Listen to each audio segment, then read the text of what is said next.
बिहार में अगले साल विधानसभा चुनाव होने हैं। झारखंड और महाराष्ट्र में पूरी ताकत के साथ बीजेपी चुनाव लड़ रही है, लेकिन प्रधानमंत्री मोदी झारखंड और महाराष्ट्र को छोड़ पिछले 3 दिनों में 2 दिन बिहार में रहे, रैलियां की, योजनाओं का शिलान्यास भी किया। जिस तरीके से बिहार में प्रधानमंत्री नरेंद्र मोदी के साथ ही एनडीए के दूसरे राजनीतिक दलों की कवायद चल रही है, उससे राज्य के राजनीतिक हलकों में यह बात तेजी से चर्चे में है कि आखिर सीएम नीतीश और प्रधानमंत्री मोदी बिहार चुनाव के लिए क्या प्लान कर रहे हैं। क्या चुनाव समय से पहले होने वाले हैं, क्योंकि एनडीए के दूसरे सहयोगी जैसे उपेंद्र कुशवाहा भी बिहार यात्रा पर हैं। ऐसे में क्या यह समझा जाए कि एनडीए अब पूरी तरह बिहार में चुनावी मोड में आ गई है। 13 नवंबर को प्रधानमंत्री मोदी बिहार के दौरे पर थे। उन्होंने एक तरफ जहां दरभंगा में 1700 करोड़ की लागत से बनने वाली एम्स का शिलान्यास किया, वहीं 10 करोड़ की लागत से बनने वाले रामनगर रोसड़ा NH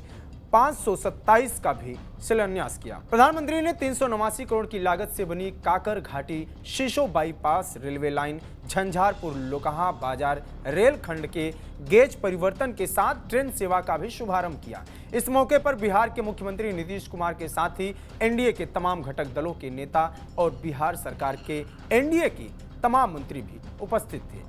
इसके एक दिन बाद ही 15 नवंबर को फिर प्रधानमंत्री नरेंद्र मोदी भगवान बिरसा मुंडा की 150वीं जयंती पर बिहार के जमुई दौरे पर पहुंचे। यहां भी उन्होंने कई विकास कार्यक्रमों की शुरुआत की। दरअसल राज्य में सत्तारूढ़ एनडीए के तमाम घटक दल अपनी सांगठनिक क्षमता को दुरुस्त करने की कवायद में लगे हैं। सभी घटक दल अपने अपने सदस्यता अभियान को धार भी दे रहे हैं। भाजपा जैसी राज्य की अहम पार्टी अपने कई वर्कशॉप को भी आयोजित कर चुकी है। प्रधानमंत्री नरेंद्र मोदी के 3 दिनों के अंदर 2 बार बिहार में आना राज्य के सियासी हलका में चर्चा का विषय बना हुआ है।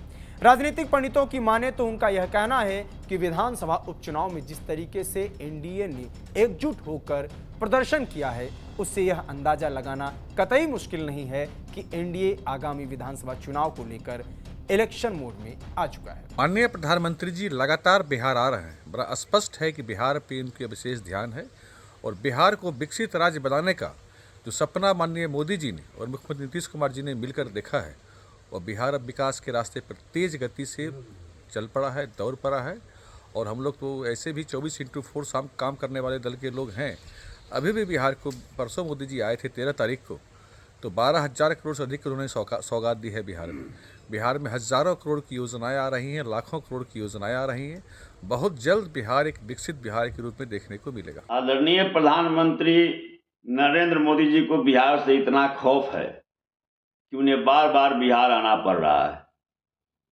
अब परसों वे दरभंगा आए थे, आज उनका कार्यक्रम जमुई में है। 3 दिनों में 2 बार प्रधानमंत्री का बिहार का दौरा अपने आप में एक बहुत बड़ा मैसेज दे रहा है कि कहीं ना कहीं वे समझ रहे हैं कि जिस जंग से पूरे देश में उनके नेतृत्व में भाजपा एक सांप्रदायिक उन्माद पैदा करना चाहती है, धार्मिक उन्माद पैदा करके भाई भाई को लड़ना चाहती है, माहौल को बिगाड़ना चाहती है। लेकिन बिहार एक ऐसा राज्य है जहां पर आदरणीय लालू जी जैसे नेता हैं, आदरणीय तेजस्वी जी जैसे नेता हैं, और इनके नेतृत्व में जो बिहार में महागठबंधन है, इसके रहते हुए उनकी दाल गलने वाली नहीं है। वर्ष 2005 के बाद से आदरणीय नीतीश कुमार जी ने जब बिहार की गद्दी संभाली, तो उनका बस एक ही काम है, बिहार को आगे ले जाना, बिहार को तरक्की के रास्ते पे ले जाना। 2005 से पहले जो लोग बिहार का नेतृत्व कर रहे थे, उनका अपने घर का विकास करने का मकसद था, और हमारे नेता आदरणीय नीतीश कुमार जी का मकसद बिहार का विकास करना है। जब उन्हें बिहार मिला था तो बटा हुआ बिहार मिला था। बिहार में ना कोई आय का स्रोत, ना कोई सड़क, ना कोई बिजली, ना कोई इंफ्रास्ट्रक्चर था। लेकिन हमारे नेता आदरणीय नीतीश कुमार जी ने अपने इच्छा शक्ति से बिहार को आदरणीय नीतीश कुमार जी ने बदल दिया। आज पूरे बिहार में सड़क का जाल, बिजली का जाल, medical college, engineering college, polytechnic college, पूरा इंफ्रास्ट्रक्चर बिहार को आदरणीय नीतीश कुमार जी ने अपने इच्छा शक्ति से बदल दिया। देश में आदरणीय प्रधानमंत्री जी और बिहार के नेता आदरणीय नीतीश कुमार जी के नेतृत्व में बिहार और देश आगे बढ़ रहा है। फिलहाल इस तरह से अभी उपचुनाव में सक्रियता दिख रही है एनडीए की, झारखंड चुनाव को लेके या महाराष्ट्र के विधानसभा चुनाव लेके।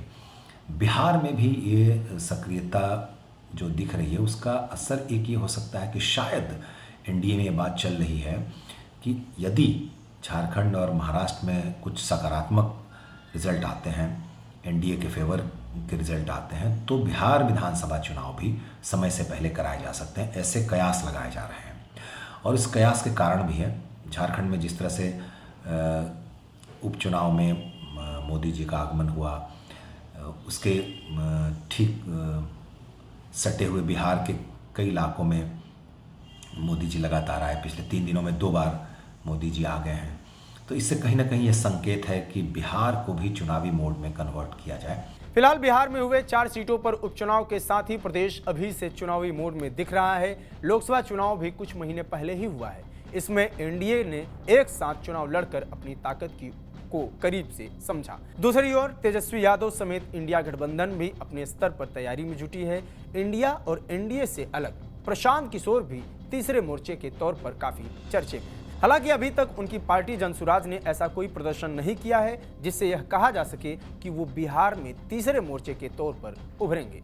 4 सीटों में हुए उपचुनाव में पीके ने अपनी पूरी ताकत लगाई है। परिणाम आने के बाद ही यह पता चल पाएगा कि बिहार में उनकी क्षमता कितनी है। बिहार चुनाव और वर्तमान राजनीति पर आपकी क्या राय है, कमेंट बॉक्स में जरूर बताएं। TV9 के लिए यह रिपोर्ट भेजी है पटना के हमारे संवाददाता सुजीत कुमार ने। बिहार से जुड़ी सभी जरूरी खबरों के लिए बने रहिए TV9 बिहार झारखंड के साथ। नमस्कार।